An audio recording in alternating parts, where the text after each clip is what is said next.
ఇది election season. టెక్నాలజీకి ఎలక్షన్లకి విడదీయరాని సంబంధం ఉంది. ప్రచారం నుంచి మొదలు పెడితే ప్రజల అభిప్రాయాల్ని ప్రభావితం చేసే వరకు, నామినేషన్ల పర్వం నుంచి రిజల్ట్స్ వరకు ప్రతి చోట టెక్నాలజీని వాడకుండా ఉండలేని కాలం ఇది.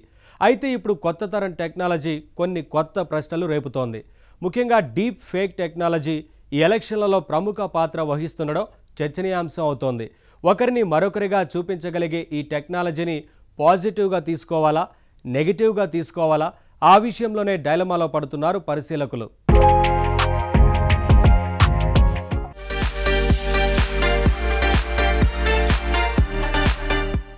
డీప్ ఫేక్ టెక్నాలజీ పుట్టింది ఇండియా, చైనాల్లో కాదు. కానీ డీప్ ఫేక్స్ ని ఎక్కువగా వాడుతున్నది ఇక్కడే అని గణాంకాలు చెబుతున్నాయి. కేవలం డీప్ ఫేక్ టెక్నాలజీ మాత్రమే కాదు, ఓవరాల్ గా కూడా టెక్నాలజీని అమెరికా, యూరప్ల కంటే చైనా, ఇండియా లాంటి ఆసియా దేశాల్లోనే ఎక్కువగా వాడుతున్నారని ఈ మధ్య ఓ పరిశోధన తెలియజేసింది. ముఖ్యంగా ఎలక్షన్ల సందర్భంగా డీప్ ఫేక్ టెక్నాలజీ ఇండియా, చైనాల్లో చాలా ఎక్కువగా వాడుతున్నారని తేలింది. ఇంతకీ డీప్ ఫేక్ టెక్నాలజీ ఏంటి? దీని వినియోగం ఎలక్షన్లలో ఎంతవరకు ప్రభావం చూపిస్తుంది? అదే చూద్దాం. డీప్ ఫేక్ ఒక వీడియోలోని మనిషి ఫేస్ ని మార్చివేయటమే డీప్ ఫేక్ అంటే.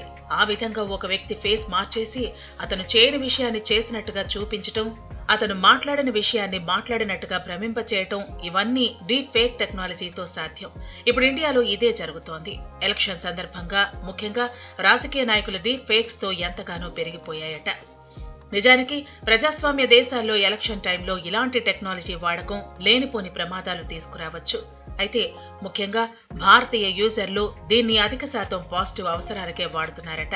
ప్రభుత్వాలు ప్రతిపక్షాల్ని దుయ్యబట్టడానికి, ప్రతిపక్షాలు ప్రభుత్వాన్ని వెటకారం చేయటానికి, వారి చర్యల్ని ఎండగట్టడానికి డీప్ ఫేక్ టెక్నాలజీని బాగా వాడుకోవటం ఎలక్షన్లలో కనిపిస్తోంది.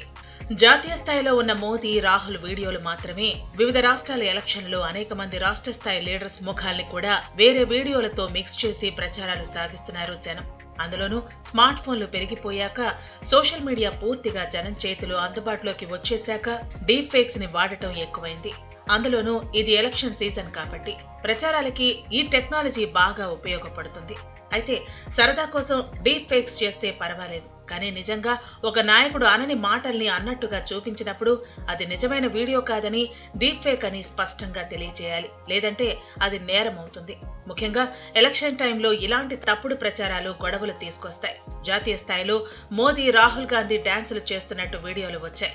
ఇలాగే చంద్రబాబు, జగన్, పవన్, కేసీఆర్ లాంటి అనేక మంది లీడర్స్ ముఖాలతో డీప్ ఫేక్స్ రూపొందాయి. కేవలం డీప్ ఫేక్స్ మాత్రమే కాదు, వాయిస్ క్లోనింగ్ టెక్నాలజీతో ఒకరు మాట్లాడని మాటల్ని మాట్లాడినట్టుగా భ్రమింపచేయవచ్చు. ఇది కూడా భవిష్యత్తులో ప్రమాదాలు తేవచ్చు. ఏదేమైనా ఇండియాలో ఎక్కువ భాగం డీప్ ఫేక్ సరదా కోసమే తయారు చేస్తుండడం కొంతవరకు సంతోషించదగిన విషయమే.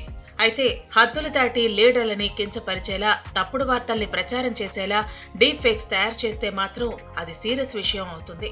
అప్పుడు ఎలక్షన్ కమిషన్ కల్పించుకుని చర్యలు తీసుకోవాల్సి ఉంటుంది. ఎందుకంటే ప్రచారం వేరు, తప్పుడు ప్రచారం వేరు. డీప్ ఫేకింగ్, వాయిస్ క్లోనింగ్ లాంటి టెక్నాలజీల్ని సరదాగా ఎలక్షన్ ప్రచారానికి వాడుకుంటే తప్పులేదు. కానీ తప్పుడు ప్రచారాలు చేసినప్పుడు మాత్రం అది ప్రజాస్వామ్యానికే చేటు తీసుకువస్తుంది. దీన్నందరూ గుర్తించాల్సి ఉంది.